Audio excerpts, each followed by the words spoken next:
This is the Vision 79 podcast, where my friend Sander and myself, Mason, discuss recent developments in our business and personal growth.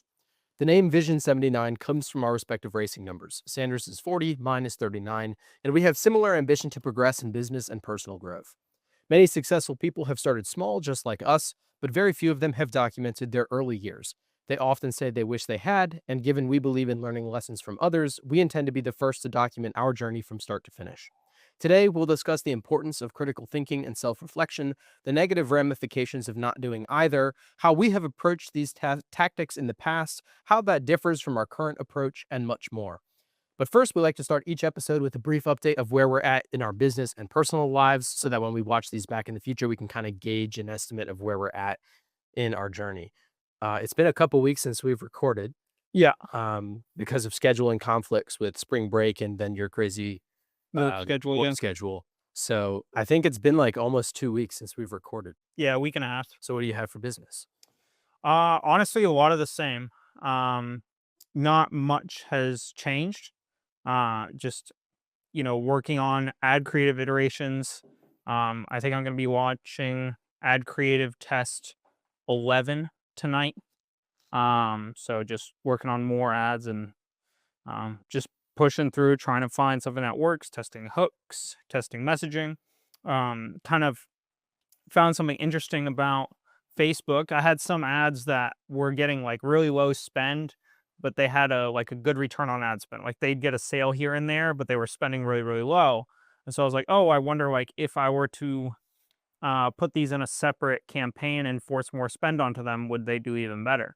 And I tried that and it didn't do better. It did much worse. And the primary reason for that is I was neglecting the frequency value of that specific ad. And what the frequency tells you is how many times on average, someone has seen an ad from your company before they saw that particular ad. Mm-hmm. And so if the frequency is above 1.5 or close to it, it's essentially using it as a retargeting ad so that your bulk ad will be shown to a bunch of people, and then those smaller retargeting ads will be shown a second time to those same people to try and get them to walk in and buy. It's like if you see a billboard on the highway and then later on it comes up on your YouTube ad. Right. That YouTube ad would be like the retargeting thing, right? Right. And so that ad that's doing really well at low spend, it's not pushing the initial sell. It's just closing the deal. Right. Which is why it didn't do well just on its own, or even with another ad. Facebook really does a good job of interworking the ads so that it pushes them optimally. Right. So I just thought that was interesting. In addition to that, that same ad had a really good hook rate. It was above 50%, which is crazy good. Mm-hmm. But that was primarily due to the retargeting aspect of it. Right. Because when I put it before you gave it more money, right? This is in reflection of giving it more money. I realized that it was the frequency, and I realized that a really good hook rate was because of that retargeting frequency. Right. So right. Because people were already primed to look at the product. Right. And so when I put it in its own campaign, the hook was still good, but the ad didn't have enough meat to it or whatever to it to really pull people in to buy on its own. It needed the help of other ads. And my hook rate was still 38%, which is very high still. Anything above 30 is good. Right. But it wasn't as good. And so that was just kind of some cool insight that I saw there. But other than that, it's been a lot of the same. We filmed an ad with the real product, the still frame stuff. Yes. I think that happened since the last podcast. Yes, right? that did. Yeah, I've filmed that stop motion. Yeah. It didn't do too well. The hook was okay, but it didn't get a lot of spend. And I think that's because I need to improve the messaging after that point, and I need to make the stop motion portion quicker. Yeah. Right now it's about 4.5 seconds long. I think if I cut that down to 2.5 or 3, just speed up the footage, it'll hook people in a little bit better. So I'm gonna try that a little bit. I wonder see how that style of ad would do better in the August, September area, back to school, or I guess July and August, the back to school time when there's a bunch of other ads that's in that style too. Yeah. I don't know. Yeah, it's a good question. I haven't seen that style ad outside of the back to school stuff personally, but I'm not it might be a good thing to run during August, September. Yeah. So that's a good thought. But I'll try it again with some different messaging, see how it hooks up, and see if it has any potential. Yes, did Mhm. film that. That was fun. Um, You know what else though? I bet that something like that, there's some format of ad that could do well toward the end of school in like, because this is for younger children, right? mhm. Um, if I guess, well, is it for kids that are going to school every day, like kindergarten? It's probably for younger, isn't it? It's like up to 8 years old, up to How old are 7 years old, kindergartners? like 5. Okay, so that could work. Yeah. But like parents who they put their kid in kindergarten and then go to work for summer, they're at home, like the kids are at home or daycare, Yeah. they have a sitter or something, right? So you could see a lot more purchases in like the May timeframe as like kindergarten is coming to a close and now all the kids are going to be at home all summer Yeah. and the parents are still have to go to work or they have to like work from home and like deal with the kid, Yep. right? Yep. Or spend time with their cherished child or something. I don't know. But, I'm just working on ad iterations. It's a lot of just grunt work and giving Facebook the time to optimize your ads, and also figuring out what hooks work, what messaging points work, and stuff like that. So it's just a lot of grunt work, and it's volatile, and so I just have to be patient and Mhm, continue to work with it and whatever. mhm, But this coming week, I'm trying some longer form ads again. I've been trying a lot of like shorter form content under 20 seconds. mhm. And although the hook and hold is good, what I've been seeing is that broadly speaking, the frequency is relatively high. So Facebook is recognizing that this ad can't really pull. It's just kind of a closing ad. Right. And I need some more ads to test that are like my brute force, like front of the pack ads. And so I'm doing some more like 30, 35-second length ads that explain the product more, but utilizing the hook angles that I tested and utilizing kind of the research that I've done in order to create better versions of them and iterate them. So I'm going to probably do about 3 different tests with 3 ads in each test. So about 9 different ads over the course of the next week or two in that style and see how they work and see how they catch on. So is your ideal first ad like does your kid fucking wreck shit? Do you wish your kid didn't wreck shit? Do you want to give your kid something to do and be constructive to get them off their tablet? Meet the gramophone or whatever, Yeah, yeah. right? Is it like a, you know, I recognize your problem and here's a solution versus the closing ad being, you already know what this is. It's great. Look how much everybody else loves it. You should buy it. Like, how It do you can be differentiate between the two types of ads? so it there is an aspect of that, yes. Usually, kind of your closing ads will be a little bit less about the like defining what the product does and is, and more about like the benefits and feelings. It's that later closing section, like people are already aware of the product, they just need to be kind of tucked in, right? So it generally probably will be shorter. So these are testimonials and stuff like that. Like, this is how you feel using the product type of thing. Yes, yes, those can be closed, but I've also seen those be good front end ads too. So this is where it really becomes just a matter of testing because there are some ads I've seen be like really good front end ads that are 10 seconds. And then I've seen some that are like 45 seconds, right? And then I've seen some that are like a compilation of a bunch of different pieces of footage and they really describe the product. And then I've seen some that's just like one single angle of one person talking about the product for 45 seconds, Huh. right? And so it can really vary, which is where the testing comes in Mhm. for what your target audience is, right? I've been doing a lot of research on Reddit to try and figure out what are parents sick of seeing in terms of ads, Mhm. what products do they like, what draws them to them, and why. So I'm thinking about doing a compilation ad between the that wooden track that you have the train on and you can build your own Yes. wooden track. It's a really Yeah. famous toy, right? Yeah. Um, I had Thomas the Tank ones when I was. yeah, yeah. So that track is called Brio track. Didn't you love these when you were a kid? Am I thinking that right? I don't Didn't you think have like a I had ton of any. Thomas ones? I had like real railroad track, like That a sounds real more like model you. railroad One of track, one of my friends, and it was antique too, which is like very me. yeah. Well, one of my friends, I can't remember who, was like really into these and like had the whole Thomas set like into his teens before he was like, I have to sell these because I'm an adult now and I should. Like I shouldn't have these anymore. I guess it wasn't you. You're right. It does sound much more like you to have like Yeah, the fucking I had a the accurate models. pre-war Lionel. Um, it was a God. What's the name for it? It was like one of those train cars that don't look like a regular train. They have like 2 fronts to them, and they're like real boxy looking like that. They look like a Two a fronts. caboose, but they're a front engine.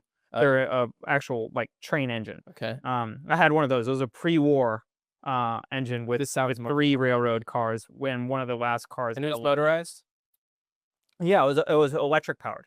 And so it had you had your I'm track. assuming it's not coal-powered steam engines in a little train. Well, you could actually I had one engine you could put water in and it would boil the water and it would puff steam out of the top, which is pretty cool. It is cool. It is cool. It's very you, and it's very cool. Yeah. Yeah. I had that. That was my replacement for Yeah, the I little must wooden have been track. I must have been thinking about someone else, but it's good to know this as well about you. It's another fun Sander fact. Yeah, but what I was thinking is, Dude, I'm gonna crush Sander trivia at your funeral. jeez.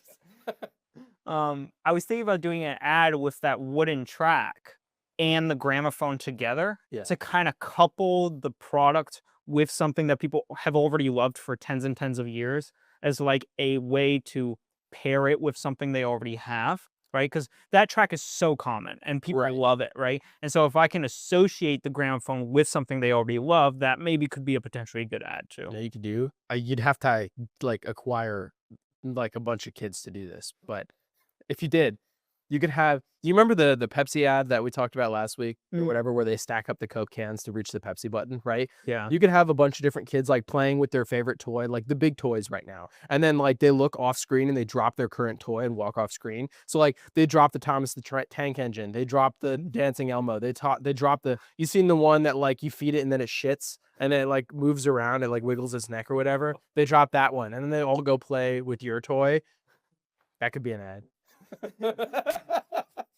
Could be a little hypnosis in the background. Like all walk hypnotically to the gramophone. I've been paying more attention to the Duolingo ads recently. Are you aware of their No. ad campaign? I haven't seen any. It's fucking off the wall. It's just yeah, you know their logo is the owl, right? Yeah. And they'll send you notifications that's like, remember to do your Duolingo or the owl's gonna be in your closet tonight. And you're like, what the fuck? Right? Their whole thing is whack shit like that. So every other ad, it's like the owl like kidnapping someone and making them do their Duolingo, or the owl base jumping and like in a Red Bull helmet, or the owl in a KKK hood, like all crazy shit. Recently, they killed the owl, and there was a new mascot that tried to take over, but then another owl came back and killed that one. It's just nuts. It's wild shit. But that's Yeah. their gimmick, is like it's nuts stuff, right? Yeah, it's crazy storyline stuff. Yeah. Yeah. So that's where I think along the lines of that. I was thinking about doing like a parody ad with it. You know what I hate, and I can't understand how it works? The Red Bull gives you wings cartoon things they do. Like, you know how it's like it looks like it's drawn with a crayon and it's the sound of someone drinking and then it goes Red Bull gives you wings. Yeah, right? Yeah. I hate the sound of drinking. I hate it so much. It makes me want to hurt people. And the cartoon style is so simple and basic. It doesn't feel like Red Bull to me. Like if you took that and then replaced the Red Bull gives you wings with like, I don't know, something else. It's something different. It's like that looks like a fucking advertisement for like a fucking Roth 401k, not Red Bull, you know? It does have 401k vibes. Like it's got that like older person like, are Yeah. you looking to retire today? Yeah. Yeah, it's It got looks like that like something you'd see in a doctor's yeah, office. like the character vibe of like this could be your future with this Yeah. 401k Roth IRA. Yeah, right. it's a Yeah, stick it does have figure that vibe. on a beach. It looks like something that you'd see in a doctor's office, not a fucking Red Bull ad. Because when I think of Red Bull, I think of like adrenaline, like jumping from outer space, like fucking fighting bears and shit, like Mhm. real rah-rah energy. And I do not get it from those ads. And I don't know how they work.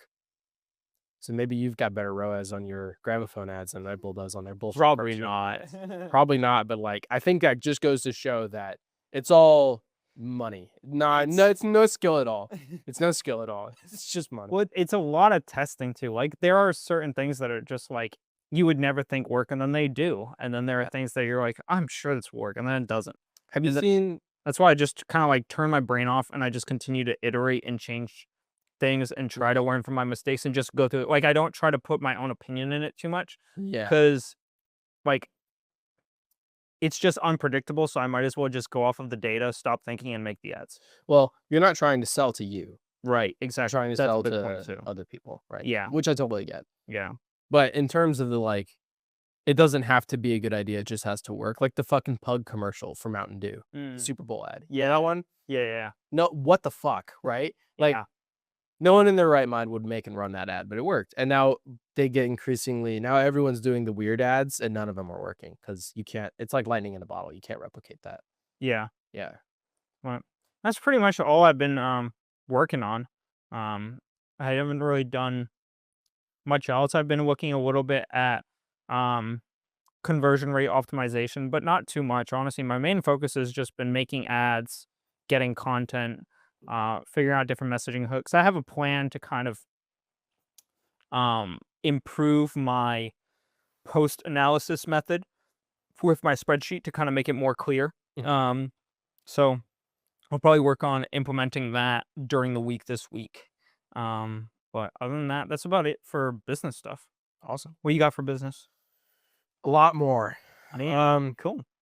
A lot more variety at least. A lot less results, but it's okay. Well, I don't really have many results either. I just have tests. It's okay. Like I haven't found a winning. We're learning. Your 20s are for learning. Yeah. So what I've been doing is the second we're done with this podcast, I open up my sheet for the next week, and then as things happen, I write it out. So this is almost in chronological order. Um, but I did another showing with the client that I picked up with Grace, and in the house we were looking at, they were like, this place seems great, and I was like, awesome. Do you want to put an offer in? And then he was like, well, I'm not sure. I don't know. And I was like, hey man, like there's no point in looking at houses if you're not actually ready to put an offer down. You know, if you want to consider looking at houses at another time and getting your finances in order, that's okay. But if you are serious about buying a house, the next step is to get pre-approved for a mortgage and then actually write an offer. And he was like, no, I'm serious about it. I will get pre-approved and we will go through with it. And I was like, awesome. So he went, got pre-approved for a mortgage, decided not to go on that property. But now he's at the point where he's like, okay, when we find a place that's good, I'm willing to actually put money in escrow and submit an offer. So that's good. I think that we have him in the right place there. Cool. We just have to find the right house. Um, Beyond that, Grace closed on her first property, which was a $12,000 commission check, Awesome. which was huge for her. That's over half of what she made last year working at Kraken. Wow. Yeah, over half of what she made last year. Wow. We She also did not work a full year though, to be fair. she started in, I think, Close to a April. full year though. April, yeah. Yeah. Um, yeah. Wow, that's wild. It is wild. It's a lot of money for her and for me because I've been paying rent for the entire time we lived there. Yeah. So I'm so happy to have that back. Yeah. And groceries. So it'll help. It goes to both of us, which is great. So we had her last day bartending party, which was awesome. Thank you for coming. I You're appreciate welcome. it. My parents came out. That was super cool. Was that after the last podcast? It was. Can you believe that? It's been a while. I probably had more updates. I just don't know. Yeah. That's why I've been keeping this. You know how I keep I should have done that. you know how I keep the quotes lists like on hands at all time? Yeah. I'm doing the same with these now, just to because I get to like the day before when I'm writing it, and I'm like, God, fuck, what happened this week? God, I Yeah. know. I can only remember like the last 12 hours, and so I write Right. shit down. But we had the going away party. Grace was really touched by everyone who came out there because she's so used to people like just not caring. Like her high school graduation was really sad because like no one gave a shit. And so it was a really big deal when I wanted to go to her college graduation and her family traveled to go to her college graduation. She was like, "Oh my God, I didn't know people cared about me." And I was like, "Of course we do."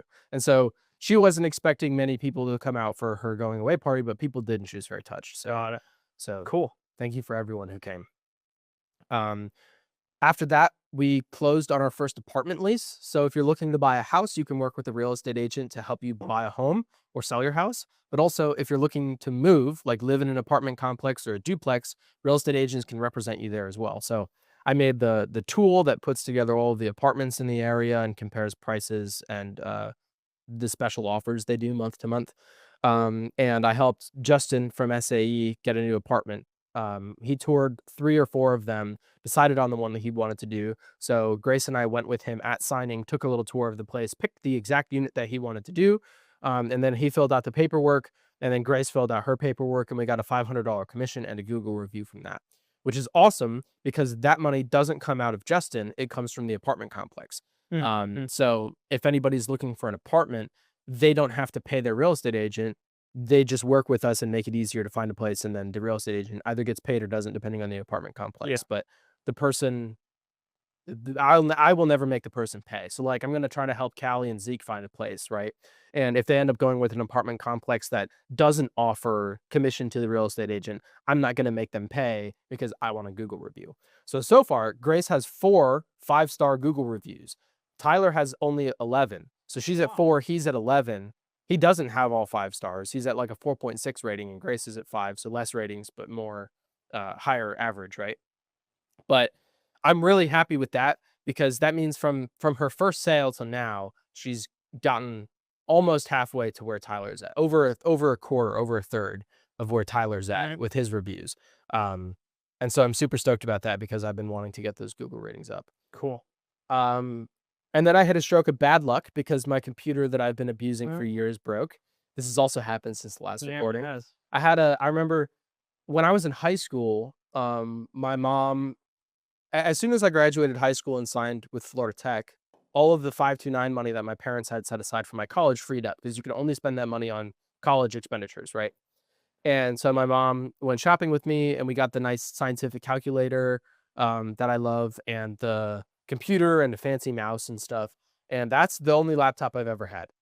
It was a Lenovo Yoga, so the screen could fold all the way back because I thought that college would be like Tony Stark designing the Iron Man suit, where I could fold the laptop in half and then I could CAD things using the touch screen because that's what Tony Stark does with his holograms, right? And the first CAD language program that I learned was Fusion 360 to help Mhm. my buddy 3D print. And the second I opened the program, I was like, "This is unusable with your fingers. You have to have a mouse." I've never once folded my computer all the way back since then. In the entire time I've owned the computer, I folded it back maybe twice. That was it. Yeah. And the hinges from being able to fold all the way back were a weak point, and they fell apart, Mhm. and it started to get like every time I would close or open the laptop, it would flex and like try to like pop open the base with the keyboard. So like from the get-go, it wasn't a great time. It had a cool feature where you had a fingerprint scanner to open unlock the computer so you didn't have to type it in. That broke in the first week I had it. Um, the touchpad stopped working pretty much immediately. Um, and it worked, it functioned through college, right? And 2 years ago in our senior year of college, I had one of my computer buddies look at it because I was like, "Hey, it's getting really slow. Do you think you could fix it?" And he was like, "What do you mean fix it?" And I was like, "Just make it run faster, like clean it out. I don't know, delete everything. I don't care."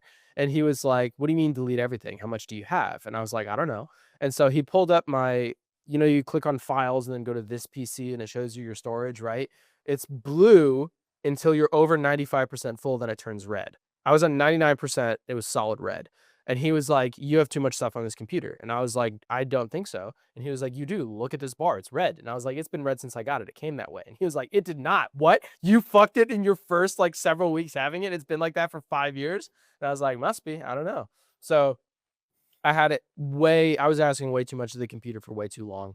And as it started to go through its final death strokes, the battery wouldn't charge unless I refreshed my battery driver in the computer. Still don't know what that is. The screen wouldn't work if it wasn't at the perfect angle, and then the P key, on the keyboard, stopped working, and then all the surrounding keys stopped working as well. And I would have to go like I think I mentioned it in one of the previous and then P would work. And then the apostrophe and the zero and everything on that side. And then one day it just didn't turn on. So it finally died. And I was like, you know what? It's okay. It's time, right? It was probably time before it broke. Now it's definitely time. Yeah. And Grace told me that she wanted to buy me a new laptop with her commission from selling her first property. And I was like, no, I'm gonna get as much out of this computer as I possibly can. And she was like, please just let me buy it for you. And I And was then like, it no. immediately broke. It broke before she even got her commission check. Oh, yeah. So I was like, "Fuck." So I was like, "Okay, I'm gonna buy another laptop. I'm gonna take care of it this time. I'm probably gonna have it for a long time, so I should sit down and do a lot of research and make sure that I pick the perfect one, right?" So I reached out to you. I reached out to Thomas, the electrical engineering guy I know from college. I reached out to another friend I can't remember, and I was like, "Hey, what are your computer recommendations?" And as the responses were coming back to me, I was like, "Okay, I can schedule like a meeting with them to talk about this and that." And then I was like, "Dude, this is a perfect example of Hormozy saying it's taking like you are making the progress that you want because it takes you a week to make a decision that someone else makes in an hour." And so I just bought a Microsoft Surface 5. I just bought it. I was like, fuck it, I don't care. It's got what I need. I didn't give a shit. I was like, here it is. Bought. And it showed up like 2 days later. And there's a lot about it that I don't like, but there's a lot about it that I really do, right? The biggest gripe I have is that it only has one USB-A port, and the mouse I use uses a USB-A port. So I can't charge my phone from the laptop and use my mouse at the same time. Yeah. Now, the charger that comes with it has a USB-A port in the power adapter. So if I have my laptop plugged in, I can charge my phone through the power adapter. That's a pet peeve. No HDMI port, so I can't display to like a TV screen or whatever, right? Kind of a bummer. Only one USB-C port. So if I have my external monitor plugged in, I can't use that for anything. So it doesn't have enough ports, right?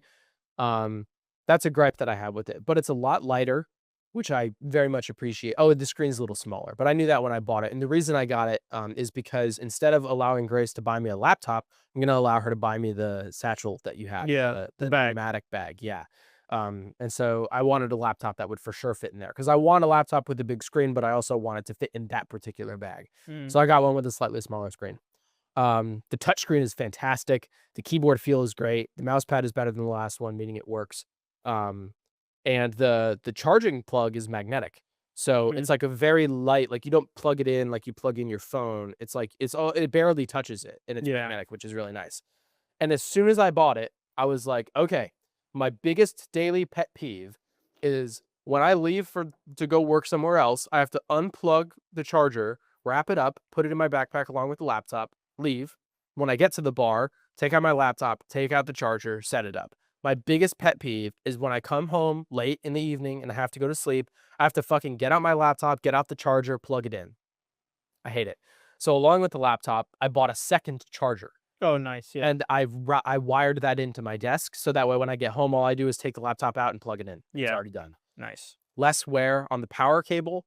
And I took that opportunity to go like peak autism mode and wire tuck my whole desk. Mm-hmm. And that's a bigger issue than I thought it would be because I have a lot of cables. So I actually have a photo of the before that I'll share with you. But I have my work computer, which has like 10 different cables. Like the one charger for that work computer is actually like, no kidding, 5 cables and 2 power banks, like the bricks. Oh, wow.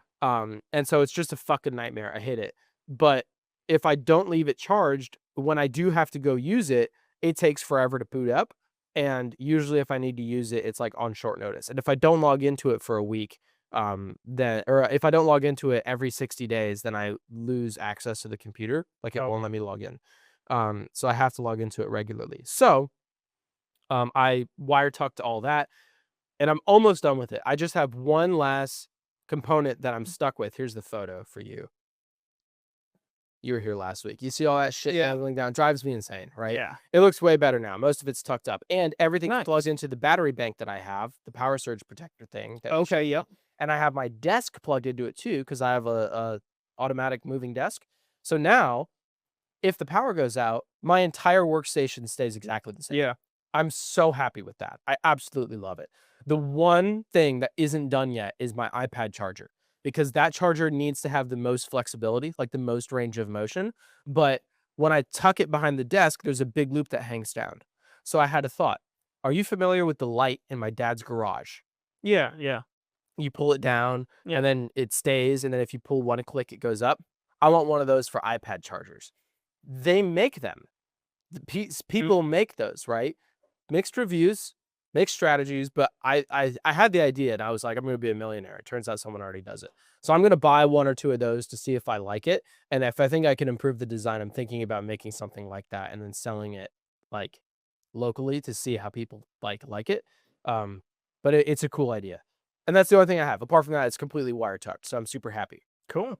So that's the last wire tucking thing I have to do. Once I got the computer booted up, I was without a computer. It didn't come the next day. I was without a computer for like 4 days. And in those 4 days, I was like, fuck, what am I going to do? Because really everything I do is through the computer, right? Fortunately, everything is cloud-based, so I can log into it from wherever. So I could log into Grace's computer and use it. But I decided to take the opportunity to nail my contacts list and get it done. My motive is get the contacts from my phone that I now have nicely updated with profile pictures and information and links to their social media.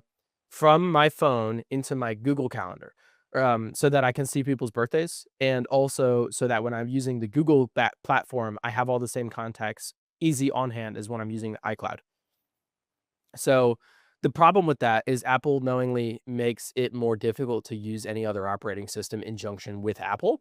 So that's pretty much impossible. Mhm. On top of that, iCloud has this really fancy feature where if you accidentally put in, if it knows in your phone that someone has an email that belongs to someone with the phone number, it'll make two different contact Oh, cards, yeah. but display it as one.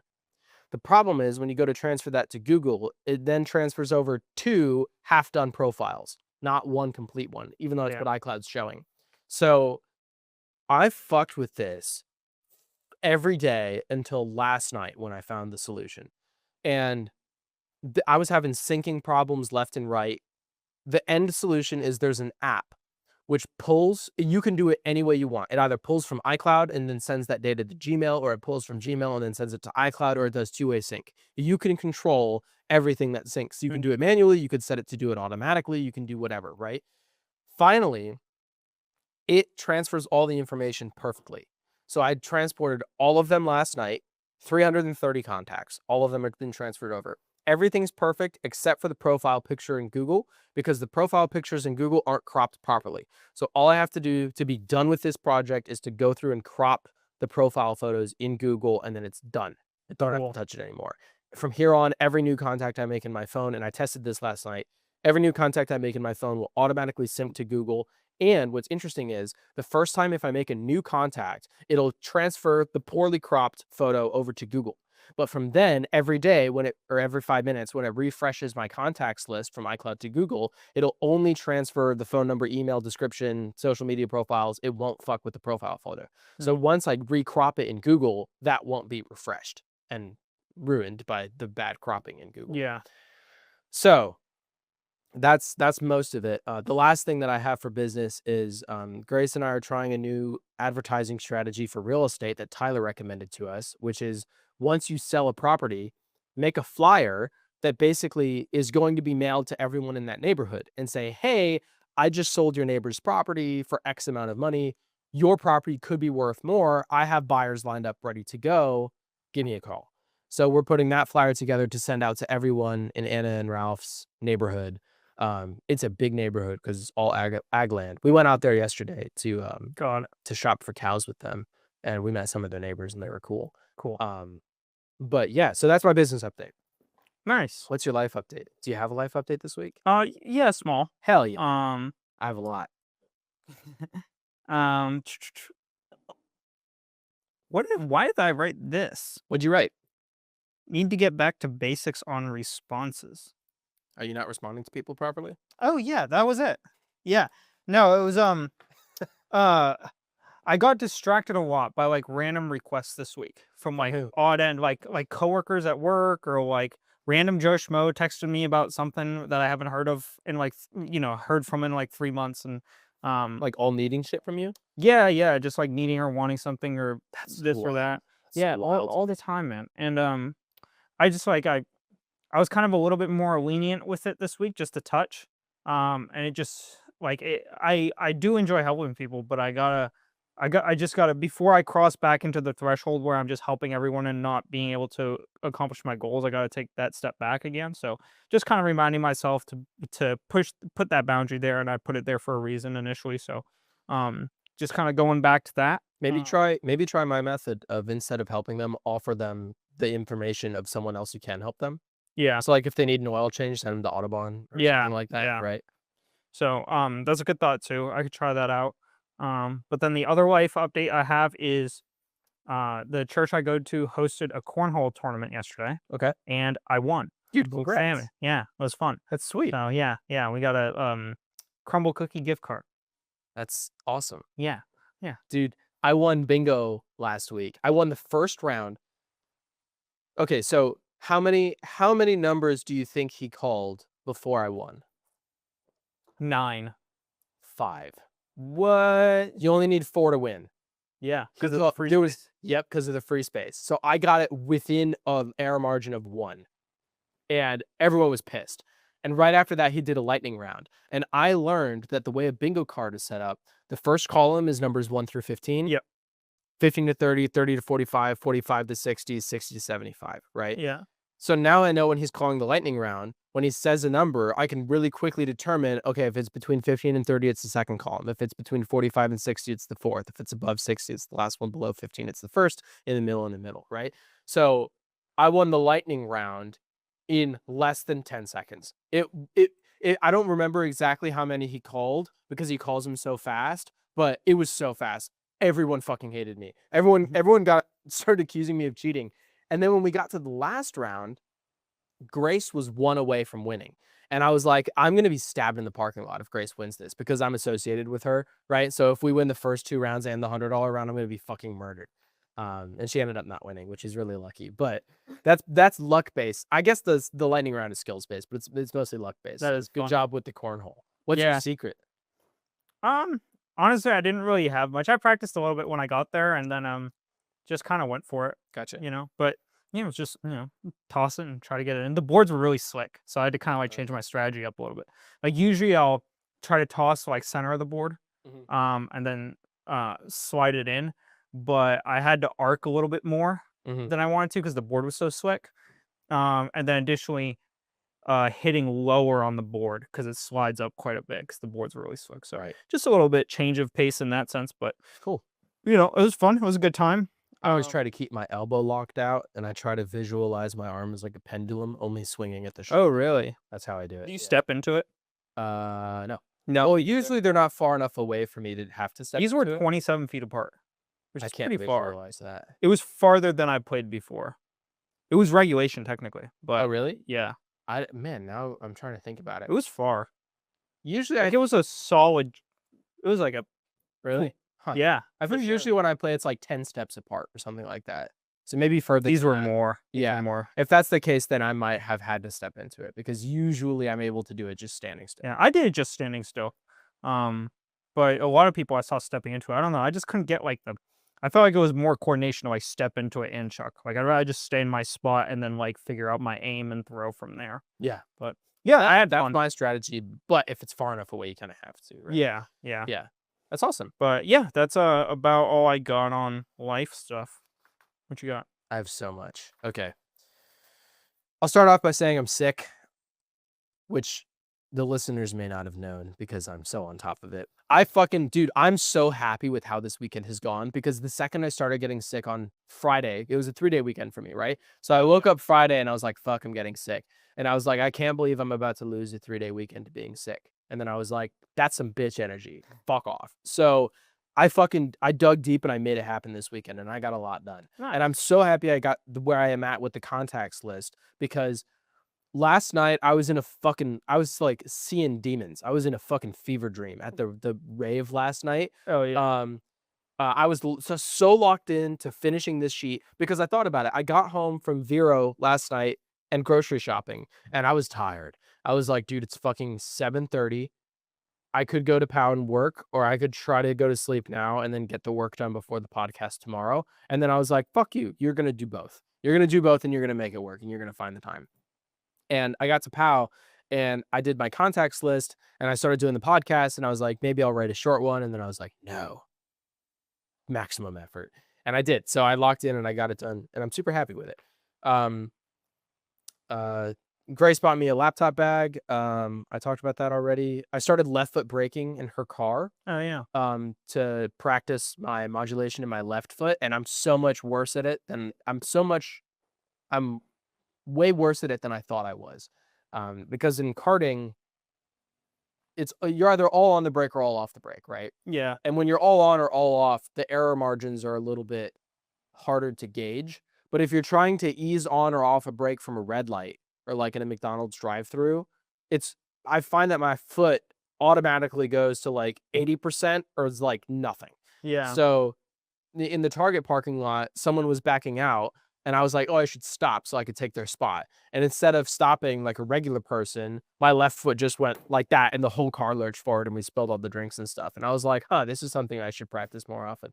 I can't do it in my car because it's, the 3-pedal, but I see rally drivers do it with a a real stick. Yeah. How? Yeah, I've done it sometimes in the Miata. In autocross, I'll do it.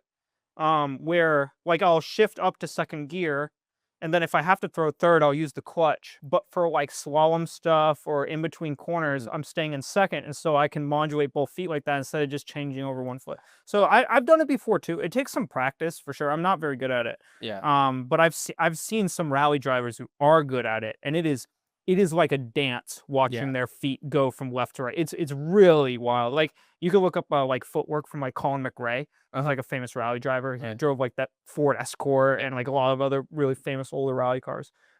Watching his footwork, he does a lot of that changeover, left foot braking and stuff like that. Really amazing stuff. Have you seen the video of Ayrton Senna's footwork technique? Yeah. And it's him doing that, and then it's like he uses his right foot to brake, and then he like heel toes the clutch, and then he I have crosses his feet over, and his right foot's on the clutch, and his left foot's on the brake, and then he heel toes into the gas, and then someone's hands come into the frame and start fucking with stuff too. It's so funny, dude. But yeah, I started practicing that because the more I thought about it, I'm like, okay, it's been almost 4 months since I've been karting, Mm, and usually I have a routine of going, like, 4 times a year, so it's probably coming up to that time again, right? I've had a lot of people ask to go out next time that I go too, so I'm thinking if we can get 10 people, we could book the track to just us, which would be cool, like yeah. we did with SAE. Um, and so I was like, I wanna start practicing the left foot braking, and it's uncomfortable in Grace's car because you're kinda off, like, your body is offset Yeah. because both the pedals are off to the right. But still, I found a lot of lessons to be learned there. So Mhm. I'm glad I'm trying that now. Um, I have a promotion pretty much in the bag. Um, Cool. I had my first quarter report with my functional manager, and he was like, "Keep up the good work." And I was like, "Okay." And then he emailed me, and he was like, "Hey, uh, I just had a meeting with a couple people. Can you put together a report that explains your current statement of work, explains the requirements of a level 2 engineer, and then explains why your current statement of work needs a level 2 engineer position and how you can't fulfill your job if you aren't a level 2?" And I was like, "Sure." And so I did that.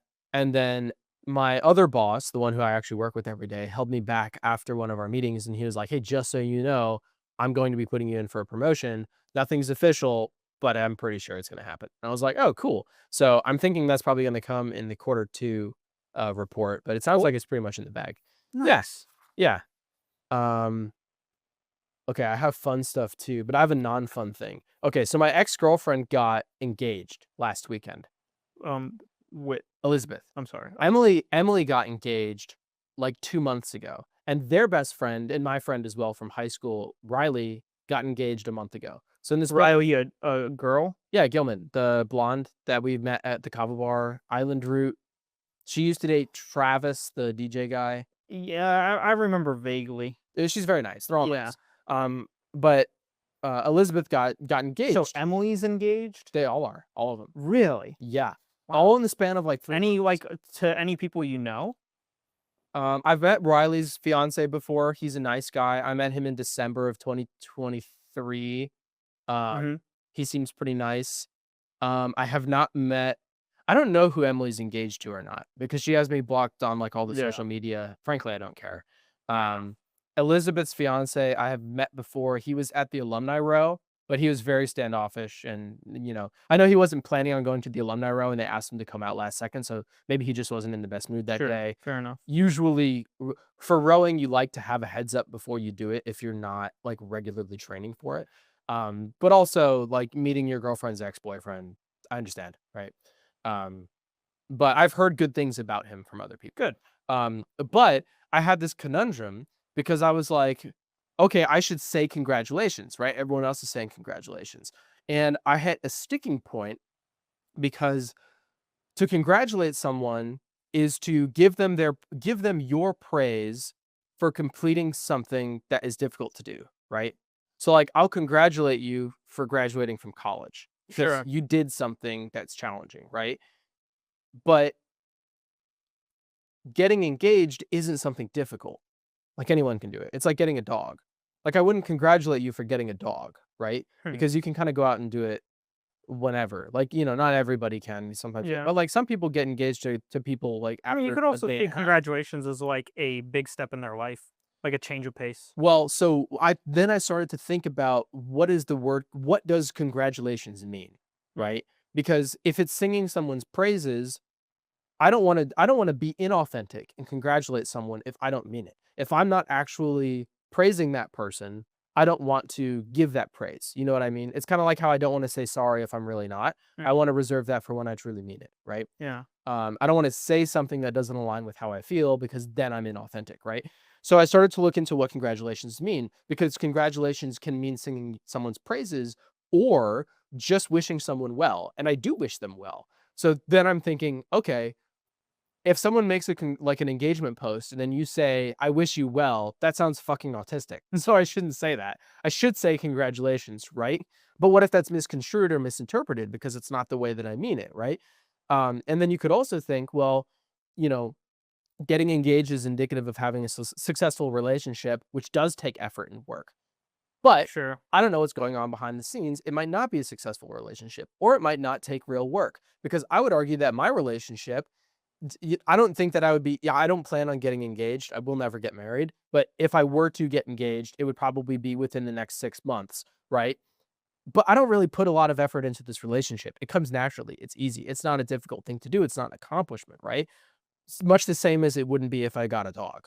Mm, So I got stuck, and I was talking to Grace about it. It was like fucking 2 in the morning, and I couldn't sleep because I was trying to figure out like how how how do I be authentic without being an asshole, but not meaning it or whatever. And then Grace fucking nailed it on the head because I was like, you could take this in any direction, right? Like if someone gets a new job, it's in a field that they're not like totally happy about, or they get a promotion but they haven't really earned it or whatever. And she said you should just say that's really awesome for you. I'm happy for you. yeah, I was like, oh, that's fucking perfect. Why didn't I think about that? Because it is awesome for them, and I am happy for them. I'm not happy myself because I would never do that.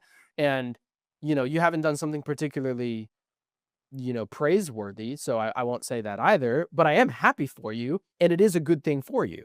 And she hit that like right on the head. So I yeah. wanted to share it with you I think because the praiseworthiness also depends on like your religious views too, because like right. like if you know I don't know much anything about Liz or Elizabeth, sorry. Uh, She's cool with either. learned Liz first, and I can't get that Well, unstuck. I called her Liz while we were dating, Yeah, but I knew that she preferred Elizabeth. I just never did it because I'm yeah. more I think comfortable you with Liz. introduced her as Liz, and then that's I just did, yeah. what I Well, that's solidified in my mind. that's what everyone still calls her. But after we broke up, I was like, I think that I'm gonna try to be more professional. I'll call her Elizabeth. Yeah, fair enough. Yeah, it's what But she prefers you know, anyways. if Elizabeth is, somewhat religious or whoever is somewhat religious, then it's like an engagement under God, which is like a Right, different kind of spin on things rather than just like a government marriage per right, se with a certificate and whatever, right. right? And then that's successful in the eyes of your religion, right? Because Yeah. that's a good thing to Sure. know. Yeah, yeah, yeah, yeah. And then it's just all perspective. But that's the thing is it's like it's the intent versus the interpretation, right? Mhm. And I feel that with congratulations, the interpretation is always going to be the same, but the intent can be different. And I don't want there to be a difference between the two. Yeah. So, anyways, that's my tweak session for the week. Are you ready to hear about some fucking cool shit? Yeah, All right. Formula One is fucking back. it is. We were It is. supposed to record after the first race, blew that off by a week. There's been 2 races now. Incredible races. They've been so good. I'm so excited for this entire season. I'm so stoked, right? I've been sending you Kimi Antonelli footage. Um, I Andrea think I've Kimi, watched some of it. yeah, yeah. He's driving for Mercedes this year. He took Lewis Hamilton's seat, right? Okay, yeah. Kimi Antonelli is talked about as being the next coming of Max Verstappen, like the next greatest Formula One driver and everything, right? He has won every karting championship he's ever been in. Mhm. He won Formula Renault, Formula 4, and Toto Wolff, the principal for Mercedes, who wanted to sign Max Verstappen for Formula 1, but wanted to wait till he was 18, and then Red Bull stole him out from under Toto because they signed him early. So Toto missed out on Max, Oh, and wow. he's not going to miss out on Kimi. So he put Kimi in the Mercedes Junior category. He was like, bro, fuck F3, go straight to F2. So Kimi went to F2, joined the dominant team. Shock, they don't have the dominant car that year. So Kimi can't win the championship, but he's still crushing his teammate. who signed for F1 this year as a Oh, rookie, yeah. right? So Lewis Hamilton moves to Ferrari, and they pull Kimi up to F1. He signs the contract before even finishing F2. Wow. So fast track to F1, right? A lot of people are like, I don't know, man. He's very young. Um, he's only 18. He hasn't had a full season in Formula 2. He hasn't even raced in Formula 3. Like, this seems kind of fast track. He's probably going to be pretty crash happy, right? He did one practice session last year in Formula 1. He crashed the car. So they're like, I don't know, man, right? Um, but Mercedes gave him over 10,000 kilometers of testing in previous Mercedes Formula 1 cars coming into this season, right? Whoa. By comparison, the new Red Bull Racing driver only got the given 3 days of testing, and he only got 1.5 of those days before the season. Kimi Antonelli also got those days. So Kimi got 10,000 kilometers of racing in other Formula 1 cars and this preseason testing. Whoa. This new Red Bull guy, who's also a rookie, he's driven a couple F1 races, only got those 3 days, right? First race in Australia, Kimi Antonelli qualifies 17th, and it's raining. It's wet. And Kimi passes everyone but the top 3 and finishes P4 in a wet race with changeable Wow. conditions. They were on slicks for a time, they went back to intermediates. Like, he passed Lewis Hamilton, he passed Charles Leclerc with Ferrari. He passed, I think he finished ahead of the other Red Bull guy. Actually, he might have started in front of the other Red Bull guy. He sucked. But I sent you a video of him overtaking someone in the wet weather, and it's just incredible. And everyone's like, "Oh, well, he got really lucky Yeah, because I he's in a saw that fast video. car." It was good. Yeah, It was it's good. good, right? Yeah. And so I was like, "Oh my God, he's here, dude!" Like, now we are in the Formula One era of Kimi Antonelli, and no one fucking knows it yet. But like, this is it. He is here, right? And so everyone was like, "Oh, it's just the car. Like, he just qualified really bad, and he No. got to pass everyone because it's just the car, right?" Of the 6 rookies in the field, only 2 of them finished. One of them finished, I think, 15th, and one of them was Kimi Antonelli, who started lower than that and finished 4th, right? Yeah. He is here, right? Yeah. In the next race in China, it was a sprint weekend. He ended up finishing P6, right? But he had floor damage in his car almost immediately. Which, like, these are down ground effect cars, so the Yeah. floor is really important. Do you know why he had floor damage? Curb? He rides the curbs harder than Yeah. any other driver on the field. Yeah. If he's won a lot of karting championships and he's Yes. coming from karting, he's gonna Yeah. be a curb happy So, kid. without watching a single Formula 1 event, I'm gonna make you into the biggest Kimi Antonelli fan that I possibly can. But I'm so excited. And Max doesn't have the car this year. So this is either gonna be, like, Max's hardest won championship, or it's gonna be one of the McLaren drivers. Yeah. I should find some of my old footage from Homestead, Miami, Mhm. of curb riding. Mhm. I really some of those curbs you can't hit Yeah. because you'll be sent into the next zip code, but some of them you can, and it's if you want to be quick, you gotta go for it. Yeah. I had so many marks on that chassis. That chassis was so abused. It Yeah. was fun. It was a Yeah. good time. And it was Dude, quick. that's how he drives. Yeah, yeah. He hits the curbs. Watching him drive is sensational because he Yeah. fucking sends it into every corner. Yeah. Like, it's so aggressive, but it's almost perfect, right? Yeah. And so now there's rumors that if the Red Bull doesn't get better this season, Max can execute a clause in his contract and go to Mercedes. And then Toto Wolff has Max and Kimi in the same That team, would be which wild. would be fucking incredible. But yeah, dude, I'm so excited. I love this fucking sport. Cool. I absolutely love it. I had one more thing to say, but I can't remember. I'm sure I'll talk more about it in the future. I just fucking love it. So I'm gonna send you a bunch of Kimi Antonelli stuff. Cool. He's so happy. He's so happy on the radio. Even if he's like getting passed by someone, he's like, "I think I can go faster in like corner 6," and they're like, "Go for it, bud." But he's just so bright and bubbly. He reminds me of my little brother when he's in a good mood, but he's in a good mood all the time. Yeah, yeah, yeah. But yeah, no, he's my new favorite. Cool. Okay, are you ready for my last life update? Yeah. This is fucking really cool. Okay. You're going to write a book, a memoir of your life, and you're going to sell it, right?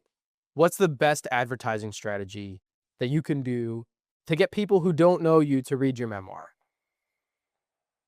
I'm not sure. That's right.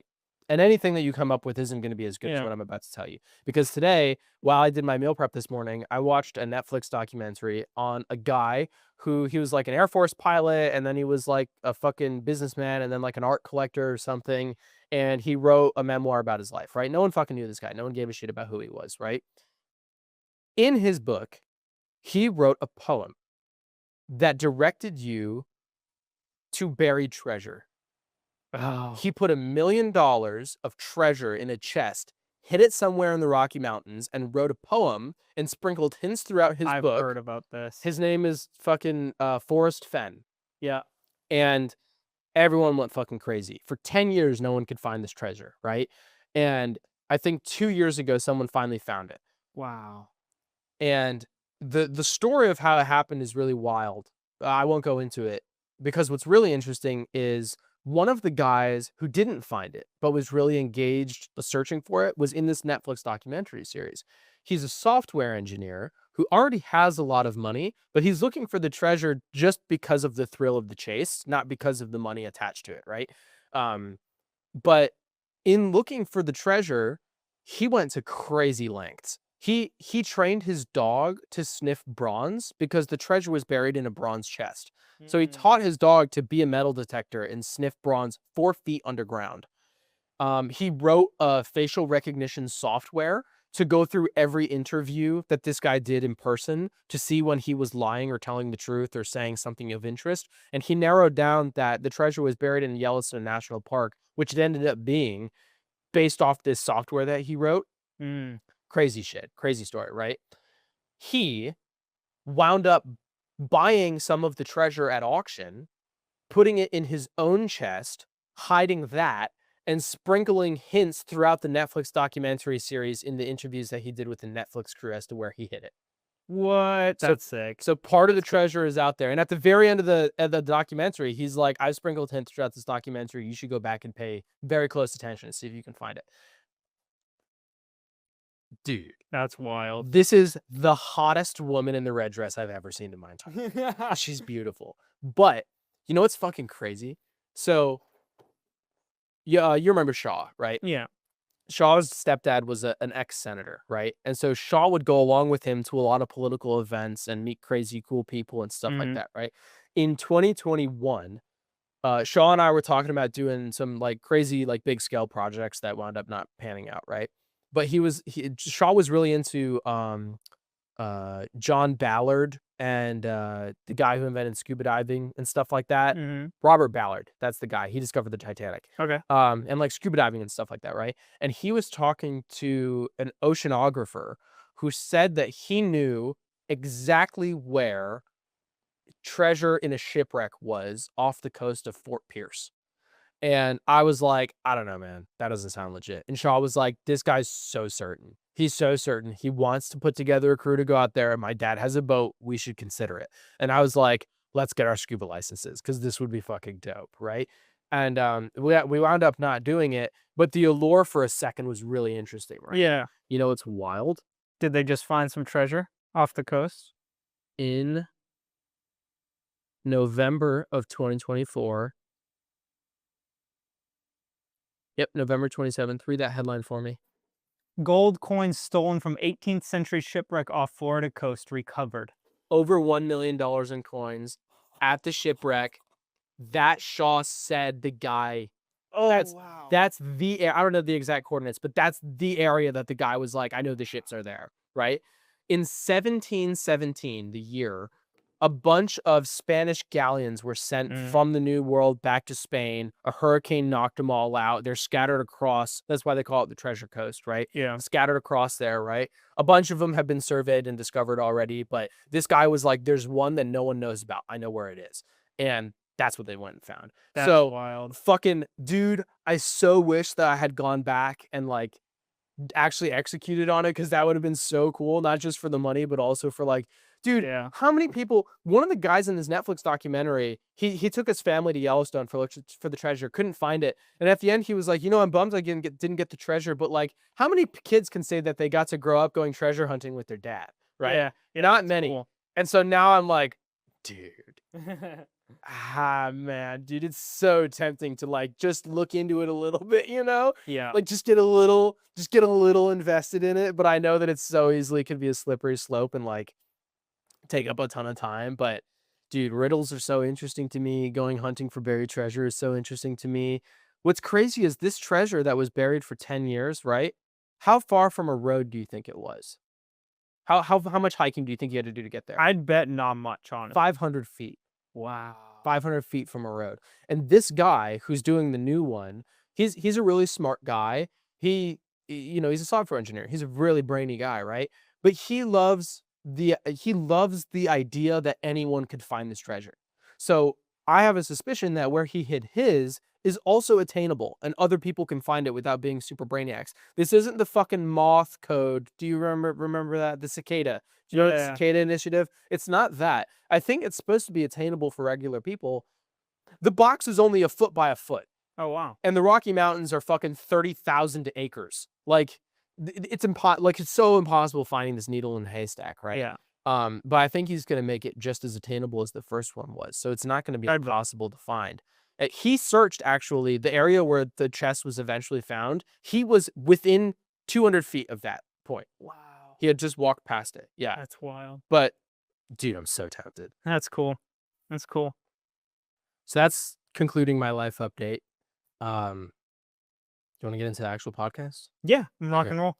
All right. So this week our topic is on critical thinking and self-reflection. Correct. You suggested these topics, so I don't have a little segment for the main theme. I do have talking points for segments 1, 2, and 3, but Yep. what's your intro for this one? I didn't write an intro. What inspired you for but- these topics? Yeah. I think I've done a lot more self-reflection and critical thinking. I think as of late, I think that's partially been inspired by our various podcast topics, as well as the endless pursuit of trying to be better and grow and understand why I have the thoughts I do, or to think about how I can improve myself for tomorrow. So, we're going to go through the importance of critical thinking, the importance of self-reflection in that critical thinking, and then the negative impact of not doing either, and why people who do either critical thinking or self-reflection, or even both of those, are objectively on their way to becoming a better version of themselves. So that's going to be our kind of bigger segment of the podcast today, but that's all I really have for an intro. Cool. If we want All to right. jump into topic 1. Yeah, segment 1 is just isolating the importance of critical thinking. Yep. So I have my own version of critical thinking and my own perspective and analysis of it, but I want you to start first because Sure. mine's very analytical. Got it. Yeah. I think critical thinking at its core is the ability to analyze information objectively. I think, you good? Got your fucking mom's hair all over my Oh, bro. suit. My Dan. The ability to analyze information clearly, right? Yeah. The ability to analyze information clearly and objectively. Right. I think in the process of thinking critically, you question assumptions, evaluate evidence, and think independently from external influences that could be in your surroundings. And then I have some examples of going on of kind of, sorry, I'm fishing for the words, but in practice, what critical thinking entails. I have some examples, but if you want to add to that definition a little bit. No, yeah, go for it. Mine's a whole thing. So Got it. yeah, Okay, but it cool. sounds similar. Yeah.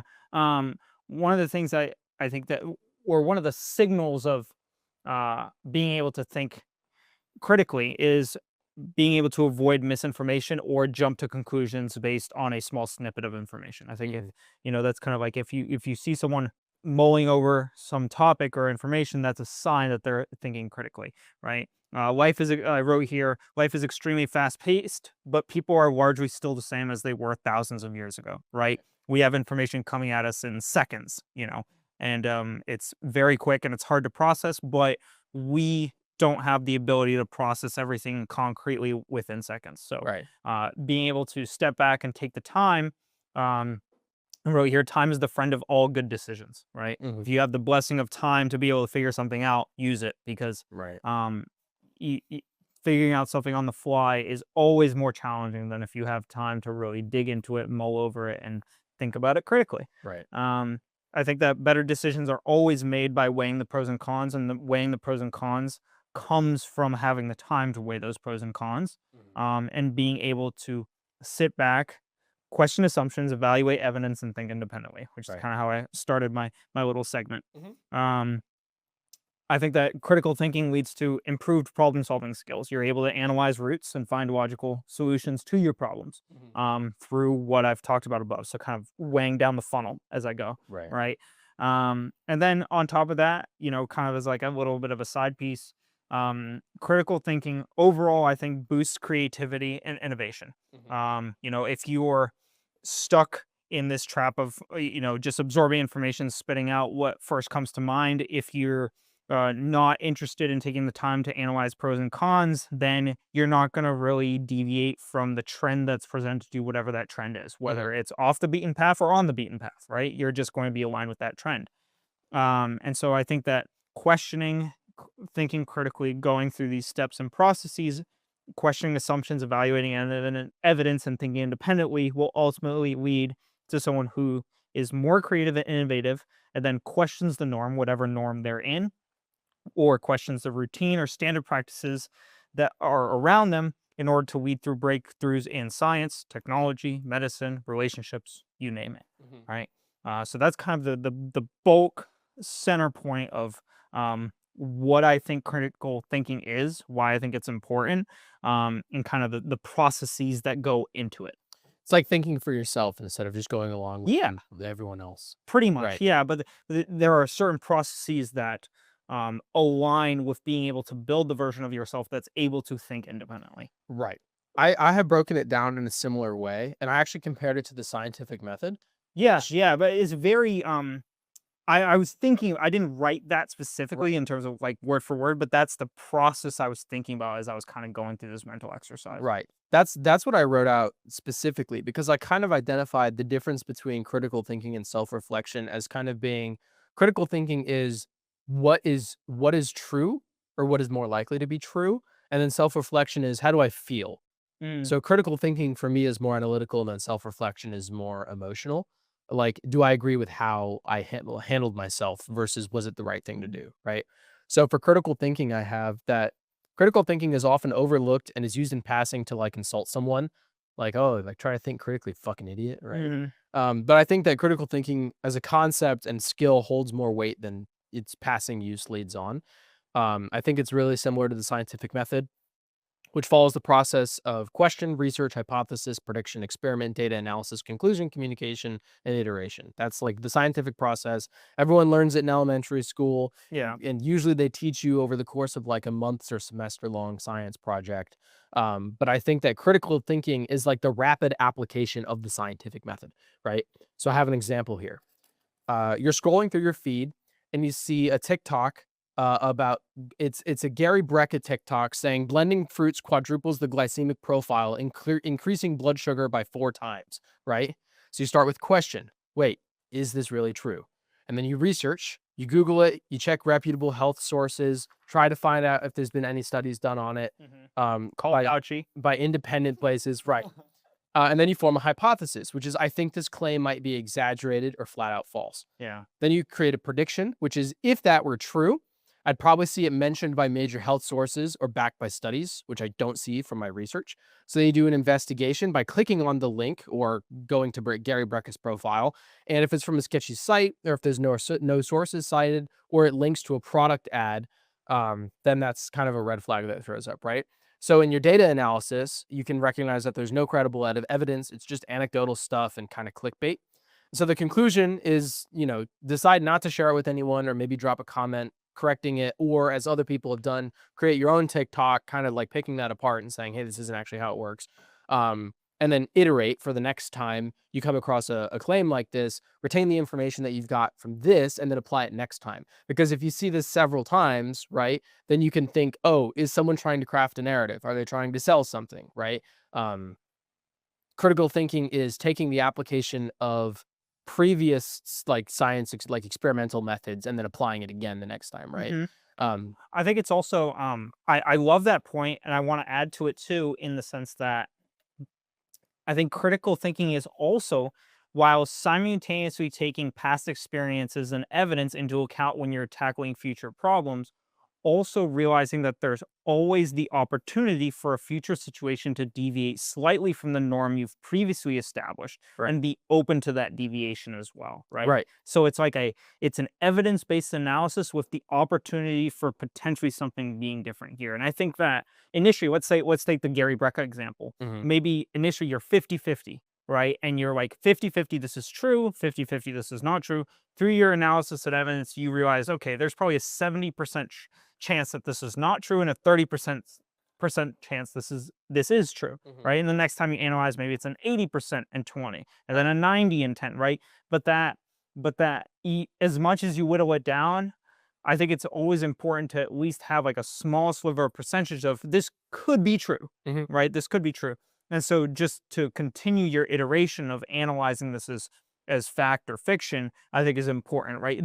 My point being is there's no amount of evidence, I think, that should lead you to completely negate the other side every time, 100% of the times immediately, right? Because Right. then once you do that, you stick to the norm path that you have. Hmm. And then it's no longer critical thinking. It's evidence-based thinking, which is very good and a lot better than non-evidence-based thinking. But to really think critically, I think you should always have a little sliver of, well, let me look at this again. Critically doesn't meet the criteria I've set before. What's different about this certain case? Is that important to my thinking and my train of thought? If it is, maybe dive deeper. If it's not, stick to what you've seen prior. Right. It's remaining open-minded to new developments, right? Right. Like truth is only based on the most recent and accurate scientific studies, right? Yeah. And truth changes. So, it was fair through COVID to say, hey, you know, I like there's not enough evidence to say that this actually came from a lab. There's just not enough evidence. Sure. 90-10, right? Yeah. But as time goes on and more evidence surmounts, then it switches to 90 and 10 the other way. And you're like, okay, it did come from a lab, right? Yeah. But you don't get to the other side if there aren't people questioning it. So recently, there was a Chris Williamson and Joe Rogan podcast where they talked about a team of flat earthers who went with a scientist to Antarctica to watch the sun move in circles and prove that the Earth is spherical, right? Mm. And of the like 5 flat earthers that went, 4 came back believing in the heliocentric model of the universe, and only one of them stuck with their flat Earth thing because he's clinically retarded. But I I say that, but as I was listening to it, I was like, you know what? The flat earthers get a lot of hate, and almost rightfully so, because I mean, if it's 99 to 1, like you're saying in this example, overwhelmingly, insurmountably, the 99 wins always. Like that's at that point, 99 is enough to say that it's a scientific truth, right? But there's nothing wrong with questioning it, starting the scientific process from the beginning and having a question, saying, yeah, okay, prove it so I can understand, right? There should be nothing wrong with that, right?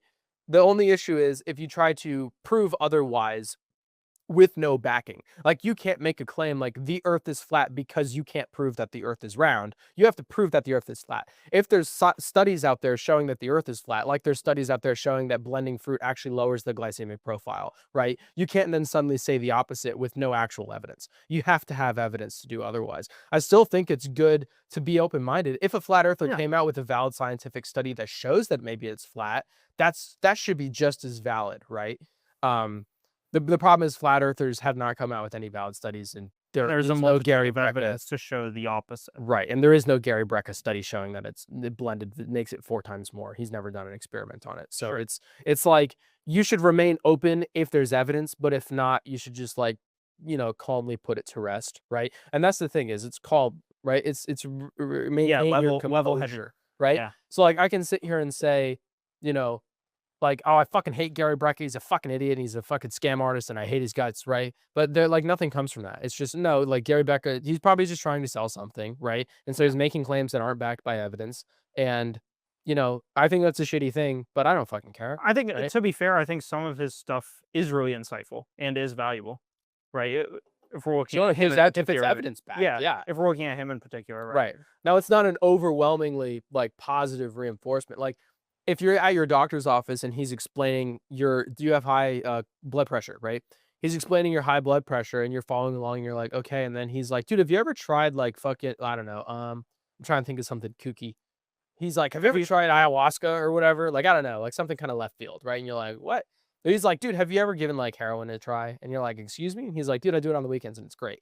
You're like, "Okay, you just gave me a really awesome, like, description of why my blood pressure's high, but I'm slightly concerned that you also do heroin," right? Yeah. It's like the 2 Yeah. are kinda related because if you're a professional, you should probably be healthy, like, practice what you preach, Yeah. but if you're like, "Dude, heroin's cool, you should give it a go." It's Yeah. like, why are you recommending I don't blend my fruit, which is bullshit, and then also recommending this whatever type of thing, which is valid, right? It doesn't help his case for the other things. Sure. It's one Yeah. additional point To it be clear, adds, we aren't right? saying Gary Brecka does heroin. No, no, no, no, I'm no, just no. making the example. Yeah, Yeah. exactly. Yeah.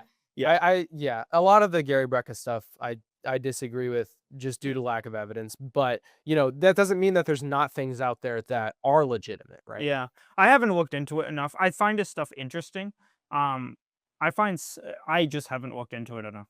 I just Well, haven't. I think it's super interesting at its face, right? Yeah. Because I mean, it's an interesting statement. It's like if someone tells you that the earth is flat and then they make a compelling point, right? Yeah. Andrew Tate does this. He'll make a compelling point about why women belong in the kitchen. And you're like, okay, well, I mean, like, he kind of makes a good point. And then he takes it a step too far and you're like, ah, this is bullshit, right? So Mm. it's like someone makes a good point about earth being flat and then they go talk about the monsters beyond the ice wall in the north. And you're like, ah, shit, what? And then Gary Brecka does the same thing about blending fruit, and then like, oh, you should try this like vitamin that I sell that allows you to break down your glycemic whatever, and you're like, ah, there it is, right? Yeah. Like everyone, usually those people take it a step too far, but it's still interesting at first, and like you can even ignore that other stuff and then use that as a thought experiment. So like a lot of the Andrew Tate like women belong in the kitchen type of stuff they're fun thought experiments. They're interesting, and like sometimes you can actually get something valid out of that. Yeah. Same with the flat earth and same with the blended fruit shit, right?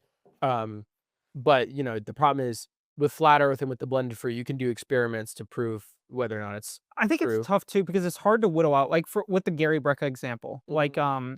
it's tough to whittle out people who are just trying to sell something and then people who are honestly on a trajectory to try and make a product that's helpful. Right. Right. And so like I think that that's a constant, at least for me, has been a constant cycle of um looking at the evidence, looking at what other people are saying, trying to figure out what the truth is. And it's a constant learning process, right? Yeah. There's I would argue there's probably nothing that I really know concretely 100% this is fact. There are things that like I have very solid evidence for, and it's probably like a 99% chance that this is the case, right? For example, Earth being a Right. sphere, right? But just the constant openness to innovation, I think, is important. Right. Well, it's because the truth is based on the most relevant, like most recent and relevant scientific Yeah, explanation, right? right, So like I haven't been to outer space and seen that the earth is round. So like, you know, for all I know, NASA could say tomorrow that we've never actually been to outer space and we don't know what's up there. And then that, throws into question the whole universe, right? right. And like it's not gonna stop me from going about my day, but Yeah, it's yeah, it's only based on the most recent relevant expectation, right? The problem is the problem that I have with it is we can take that approach of like, hey, maybe, right? But it's the Gary Brecka, Andrew Tate, and flat Earth position is them going, no, it's true. The 1% is actually the truth, and the 99% is bullshit, and you gotta listen to me because this is the way that it is. And it's like, if you opened up with, hey, we've done some studies that suggest that this could be the case, I think it's worth looking into. yeah, I'm way more receptive to that. yeah. Because then they're being as open-minded as I am, and it's not trying to push something, you know? Yeah, I think I think it's also a factor of a lot of people do not think critically and are not open-minded. Yeah. So a lot of the people who come out with really bold statements and just present it as fact rather than an open discussion, I Mhm. think it's tough because although you may be able to target a subset of people who do not think about the problems critically, you're missing out on targeting the people who would actually engage in meaningful discussion with you, Mhm. right? So you might be able to hit 80% of the populace who's just like, oh yeah, that's kind of cool, but you miss out on the 20% that would actually help collect this evidence together and come to a real conclusion about science, Mhm. right? And so, it's an important, um, I think that's an important observation at least. I think that's a really clear distinction between why I get along so well with Joel and not with Christian. Hmm. And I think it's because Joel is open and receptive to new ideas and stuff like that. And we'll engage in conversation and entertain it and go like, "Dude, yeah, maybe." Like, we don't know at the end of the Yeah. day, right? But with Christian, it's like, I've seen enough to think that this is the way it is, and, like, that's just how I'm Yeah. gonna live my life, right? Yeah. I don't know. I was thinking about this week, and I think that you've had a lot more interaction with the people at the bar than I have, and so I have like, Recently, for sure. yeah, yeah, Yeah. recently for sure. Um, you know, Christian's always been nice to me. I've never had an interaction with him where I felt like his opinion was being pushed on me, Yeah. but I think we have different experiences. Yeah. You know, Yeah. uh, Well, I think a lot more sorry, FaceTime too. sorry, but yeah, yeah. Definitely, I see your point both ways. I think Yeah. it's important. But do you want to push to self-reflection and how this No, I ties have in? more. Okay, got it. So I think that my method of critical thinking relies solely on logic and doesn't really account for emotion. So I have the emotions separated out from Mhm. self-reflection. Good point. But I think what's really important about critical thinking is that it builds your self-confidence because you're drawing conclusions on your own understanding of a principle rather than parroting what you've heard from others. So you've gone through the process of learning and understanding the principle. You're not just using the formula that's been given to you, right? So I actually had an awesome real world example of this yesterday. I went down to the agricultural property with Ralph and Anna and Grace, and we were using a propane grill to cook steak because we went next door and bought steak from local cows that had been butchered. Mm, And he hooked up the propane tank to the gas grill, and the connecting line started to freeze over. And Ralph was like messing with it, and I forget what happened, but someone made a remark about it, and Ralph was like, "Yeah, I don't know why it does that." And I was like, "Would you like to know?" And he was like, "You could probably explain it to me, actually." And I was like, "Yeah." I had already made a couple other. They were trying to measure the height of a tree, and so they were like, "Yeah, we got to go back home to Miami and come back with the ladder that we have to measure it." And I was like, "Why bother with that? Like you have a measuring tape, measure a book, put it at the base of the tree, take a photo, and then use the known height of the book to count the pixels to measure the height of the tree. Just use ChatGPT." And so we did that and it worked. And so then everyone was like, "Oh, like thank God the engineer is here." And I was like, "Yep, $120,000 degree, 4 years, and it's also to measure a tree with a to book. measure tree with a book, yeah." And so he was like, "You could probably explain this propane thing to me." And I was like, "Absolutely." The propane tank is insulated in the same way that the clean canteen is insulated. There's a gap between the inner sleeve and the outer sleeve that has a vacuum pulled in it because heat transfers slower through radiation than convection or conduction.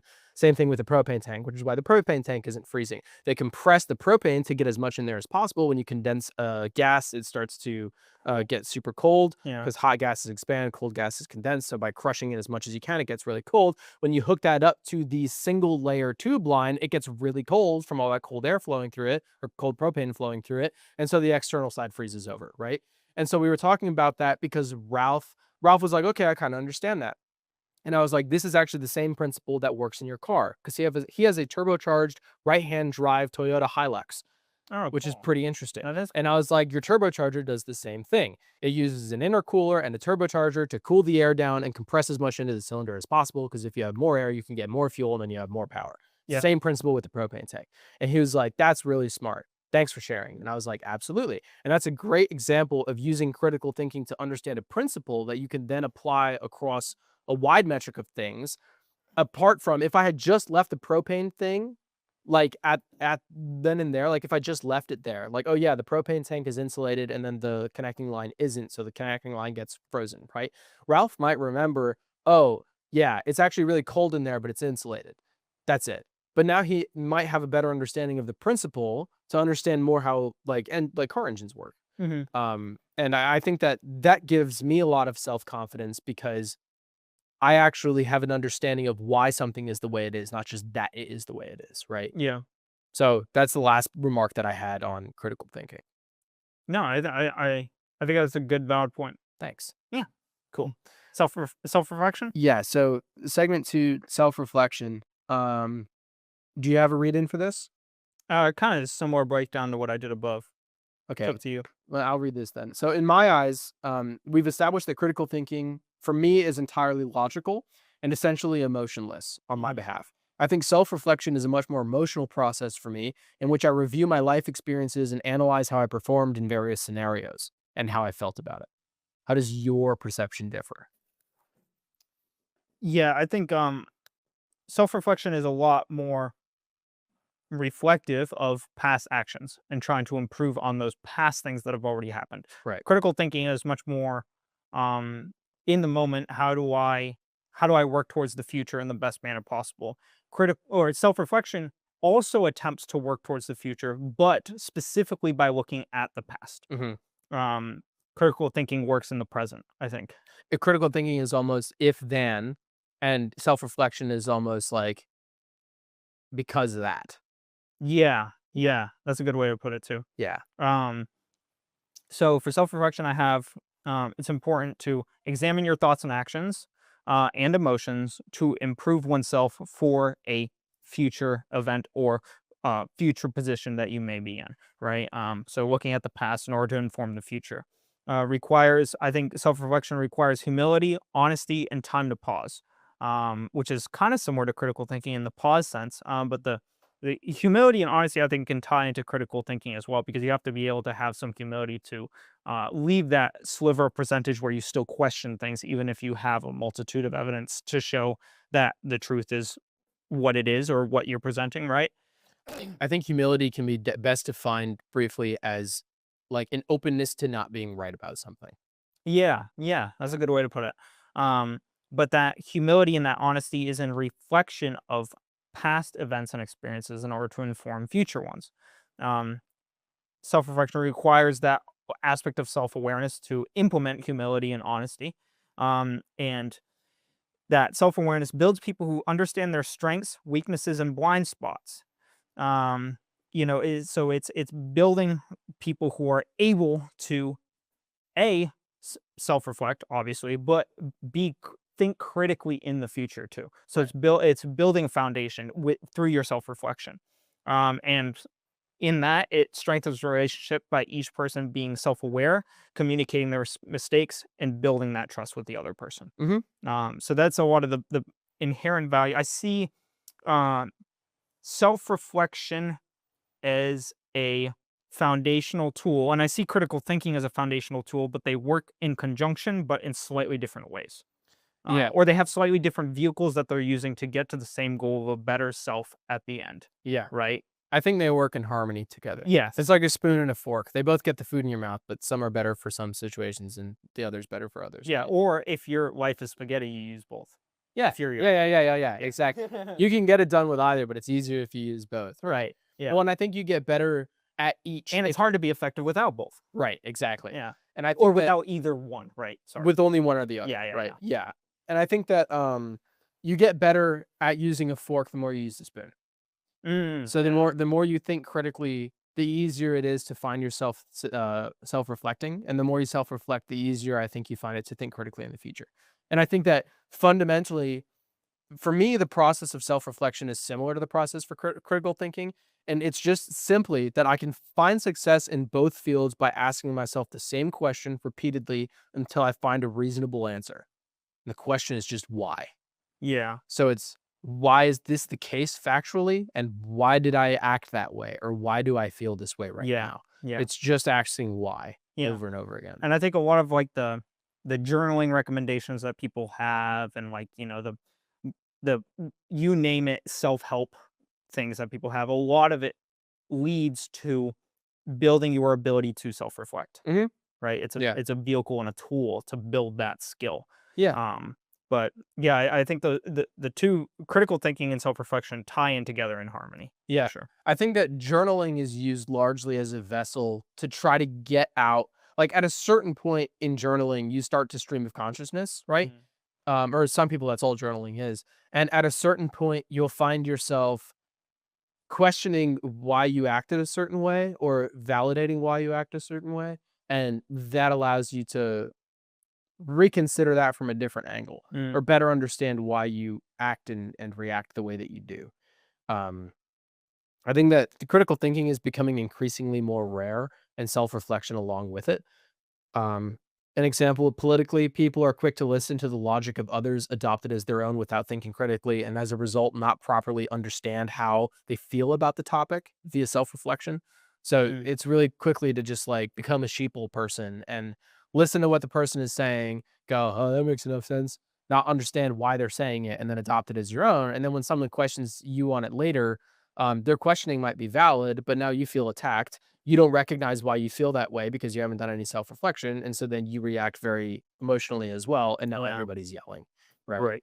Yeah. I think you can see that in the the Steven Crowder like Change My Minds or the Charlie Kirk like Change My Minds. It's a lot of like everybody yelling, you know. Yeah, yeah, which gets clicks, and I think it partially goes back to like the 80%, 20% thing that I was mentioning earlier, where it's like it gets clicks to the 80% who just want to feed off of entertainment, Right. but it doesn't necessarily captivate the 20% that will actually help you grow and think about the problems or whatever you're presenting critically. I think it's Because great. critical thinkers want to see other people thinking critically, not just yelling at each other emotionally. Right, and not just trying to convince someone else of your perspective, Yeah, but to try to have a understand that discussion. person's Yeah. perspective, yeah, and I think that it's a really awesome example of how, like, people who say, "Oh, my vote doesn't matter because it's only one vote," or "This conversation doesn't matter because it's only one vote," and then someone else counters it with, "Well, if without these conversations, then your vote doesn't happen, and every vote counts, and, like, every conversation is important, and it's important we discuss these things." It's a great example about why most conversations aren't important and don't matter, like, that those conversations aren't constructive. It's just to get clicks and it's just to Mm. yell, right? Even if you go into it with good intent, right?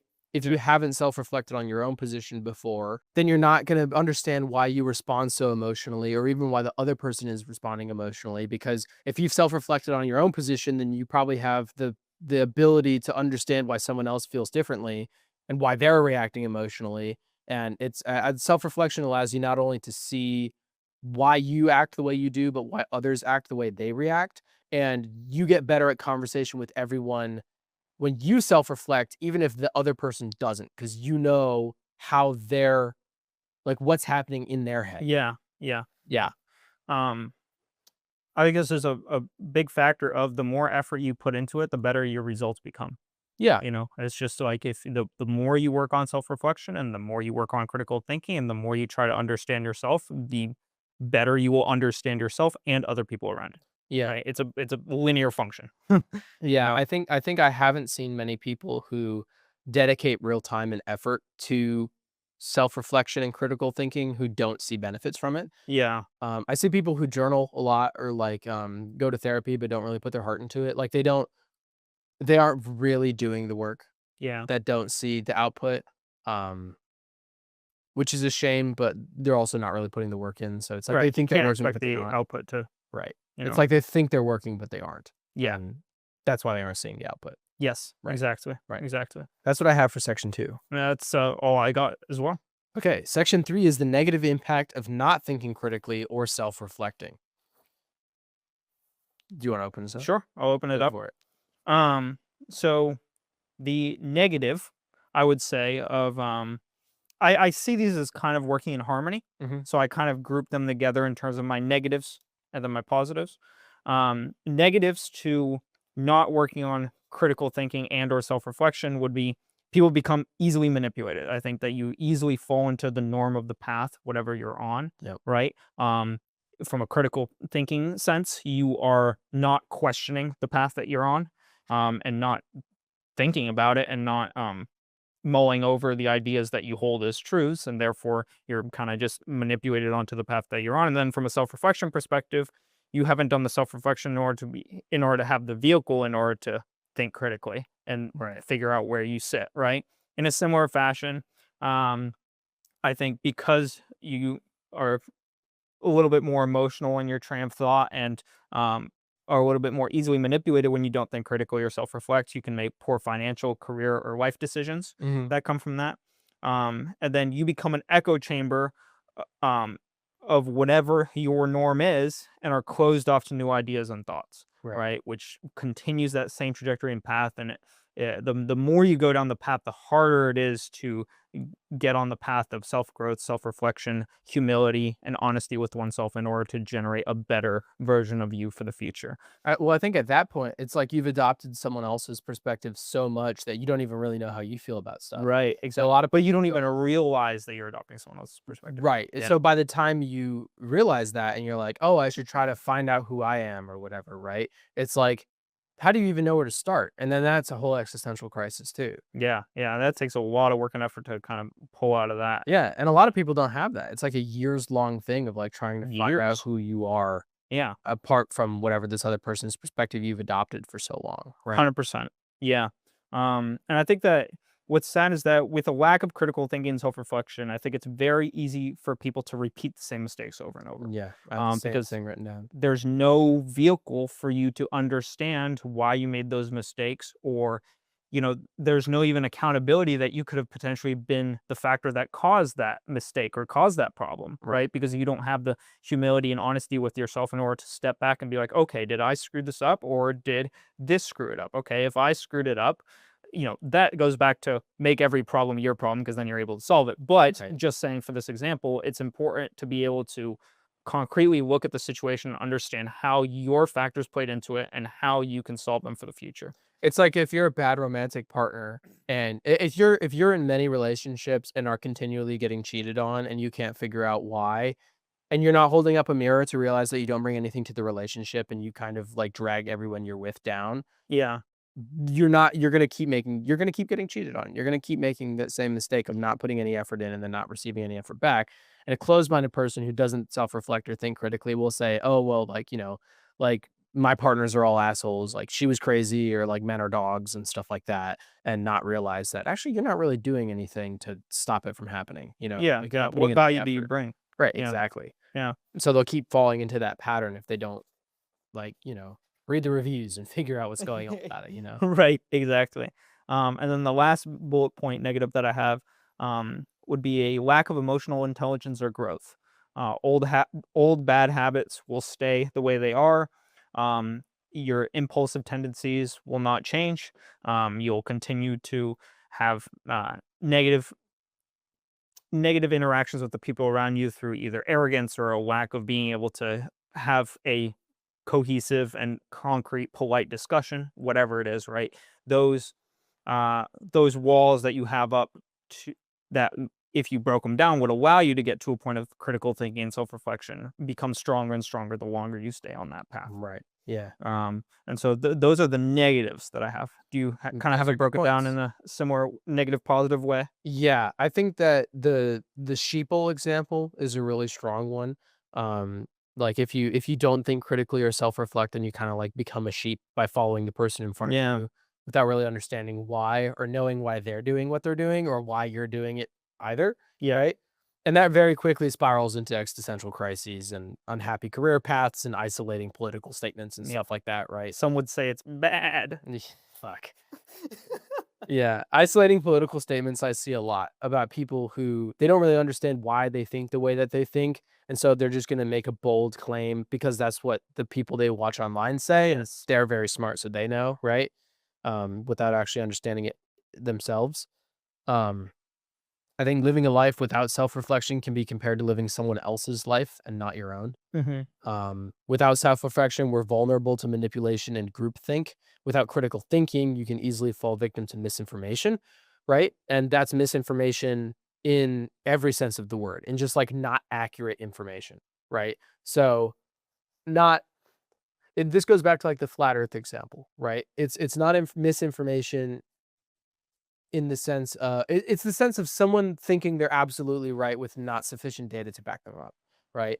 If someone said, "Oh, like, currently we think that COVID leaked from a lab in China, but there's a theory that it came from somewhere else. We aren't sure." Because there's significant data on either end.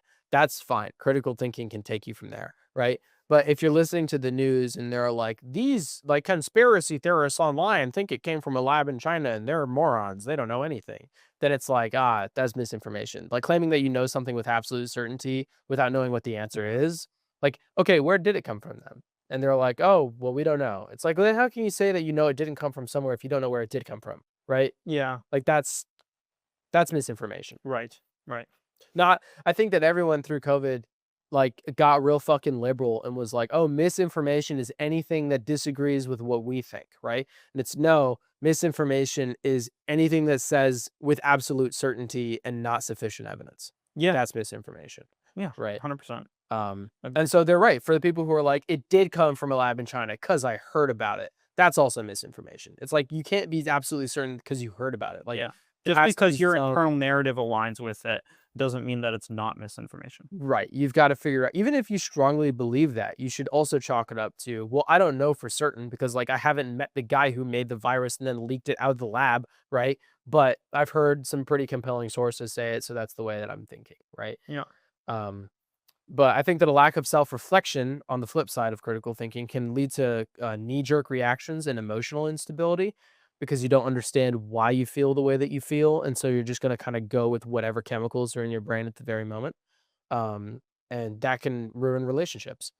Um, and it can also ruin your own life by making repeated mistakes and having shallow goals.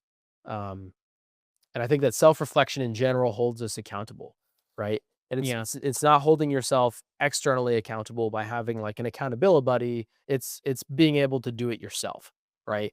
And I think a great example of that is if you're able to cut corners when people are watching, you don't cut corners. But when people aren't watching, do you? Yeah. I think that self-reflection reduces the amount of corner cutting when people aren't watching. I would agree. Because it forces you to um really think about the person you are and sticking to that person regardless of the situation. Yeah. It's like who are you versus who you wanna be. Yeah. Because you can be the person you wanna be in public, but if you're not that person on your own, then it's not true, right? Yeah. And so I think that self-reflection kinda, like, steers you toward being genuinely the person you want to be. Um, and it's not, like, mentally bullying yourself into that. It's, like, just, like, keeping yourself in check, like, making sure mentally that you are following your core values, right? Yeah. So, if you fuck something I really like the comparison to make a problem your problem because then you can fix it. Right. That's a really great example of self-reflection at work. Yeah. Yeah. I love that take from Hormozy. Yeah, It's a good one. It's been very useful yeah. in my life for What sure. inspired you for this podcast topic? Where'd it come from? Um What have you thought critically about lately? just kind of like the Or self why well, it's been a mixture of things. It's been a mixture of, like, why do I hold the opinions that I do? I've been, doing a lot of, like, digging and research into, like, religion when I have time, and so, like, thinking critically about that just generally forces you to think critically, so right. just thinking about that and, what different people and different, religious scholars say about blah, blah, blah, and why. Thinking about, how I manage my time has been a common trend for me for the past months. So I just kind of have like a culmination of different things of, my journey of self-improvement and growth, trying to think about why I hold the opinions that I do, why I say the things that I do, how can I improve upon how I react to certain situations or problems, how can I better myself, right? So it's just this constant kind of journey of growth. And I was like, well, we haven't really like specifically talked about that specifically. We've talked about a lot of things that encompass it, but Mhm. like that specifically would be interesting to dive into. So Do you that's have kind of the any inspiration. examples of, like, specific areas of improvement or, like, examples in which you used it recently? I'd say the biggest one has been um time management at home. I think that I've implemented steps continuously to try and make my time more efficient between not checking my phone for periods of time or putting it on do not disturb, closing the door and kind of shutting everything out. Um, that stuff has been helpful. Being more conscientious of also when I wake up in the morning to actually get going in the morning rather than scrolling for half an hour or whatever to like actually start up my day. Because that will reflect later on in my day. I might not see the wasted time reflected immediately, but I will at the end of my day be like, man, I wish I had an extra 30 minutes. And then I'll Right. reflect back. So kind of taking that experience and learning like, okay, well, I could have an extra 30 minutes if I thought about it this way. Also thinking about how I spend money when I'm out and trying to be like, okay, like for the cow bar example, right? Uh, Traditionally, I was going multiple times a week, usually all 6 to 7 days a week, right? And now I go maybe once or twice a week. And I spend a little bit more when I'm there, but average out, I spend less per month. Mm, And so I can treat myself a little bit more while I'm there, but also um, not spend as much time going there and back. Use that as a place to just hang out and chill, which I enjoy more, right? So it kind of iterating on my processes throughout the day. Those are some things that I've done. Also, I've been really enjoying diving into a lot of like religious debates and kind of thinking about like what does this verse of the Bible say about this? How do Catholics and Protestants differ on their view of it? Blah blah blah blah blah. Listening to different debates like that.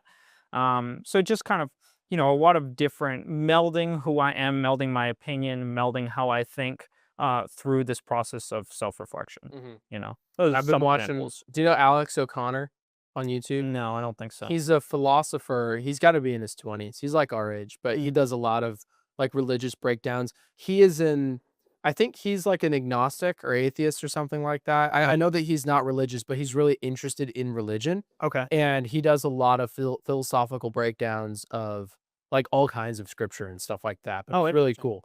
Yeah, he's super open Huh. minded too. So he'll talk to like people who are hardcore atheists and like question them. And then he'll go to super religious people and then question them too, just to kind of like Okay. try to understand the different perspectives of different people. Yeah. Uh, Yeah. but he's super, super cool, really professional. He did an interview with Ben Shapiro, I think recently. Okay. He was on Chris Williamson like 6 months ago or something. Yeah. But I've been watching more of his stuff lately. He does. Do you know the trolley problem? Yeah. With The like the train one person problem? and the five person. Yeah. Yeah. Yeah. It's like if you pull the lever, then you kill one person, but if you don't pull the lever, Yeah. 5 people die, but you didn't have a part of it, right? So it's like, Yeah. what's the right way to do it?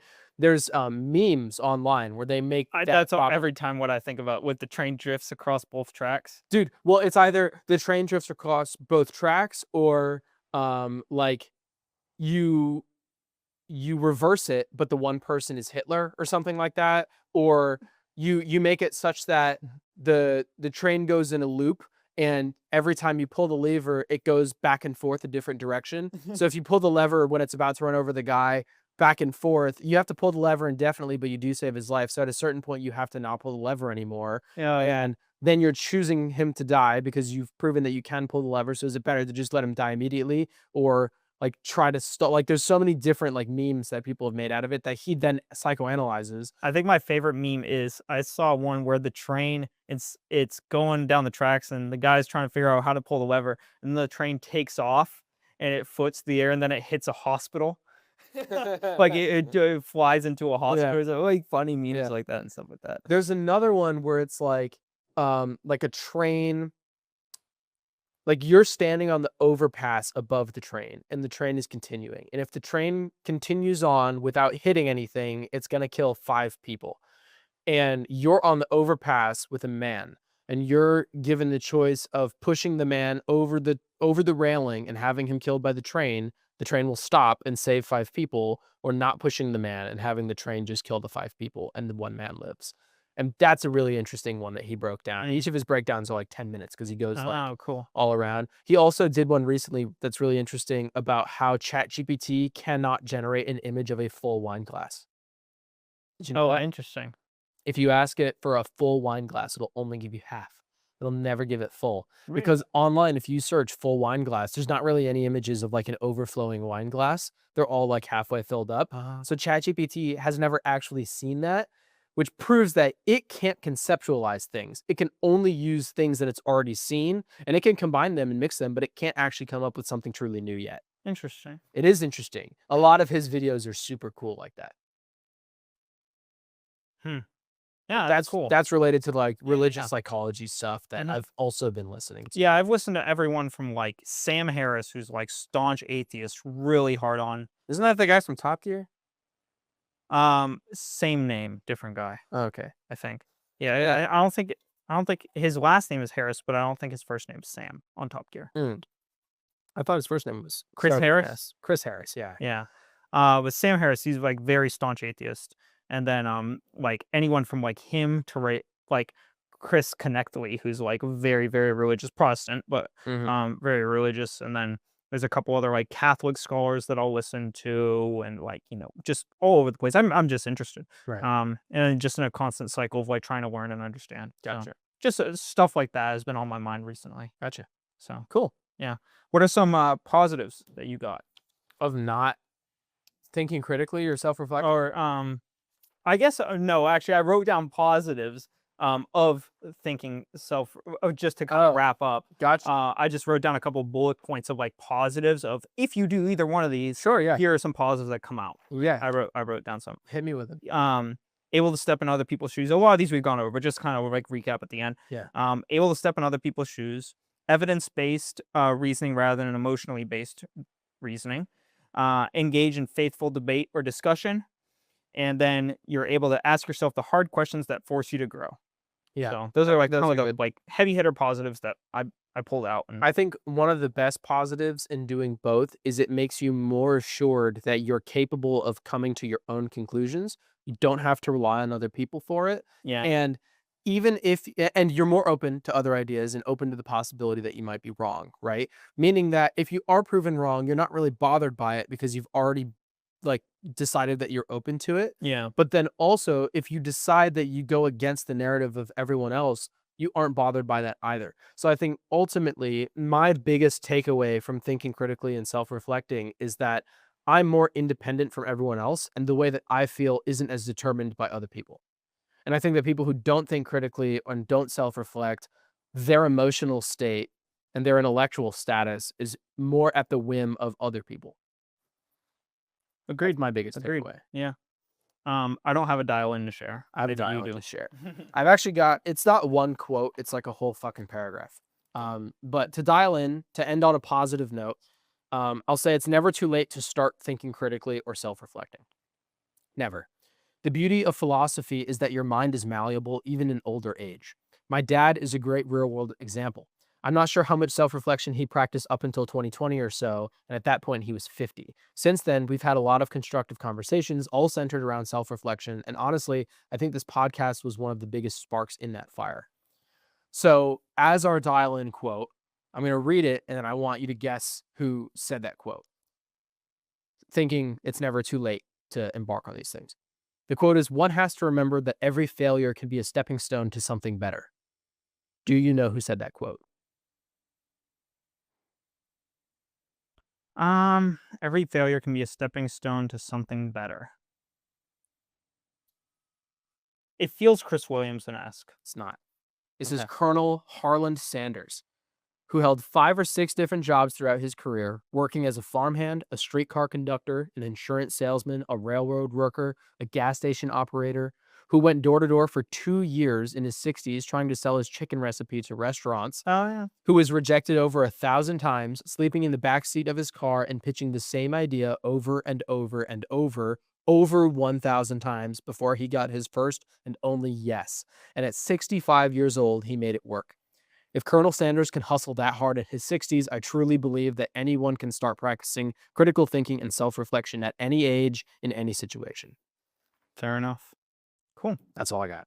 Well, thank you for listening, and have a great week. We'll see you next time.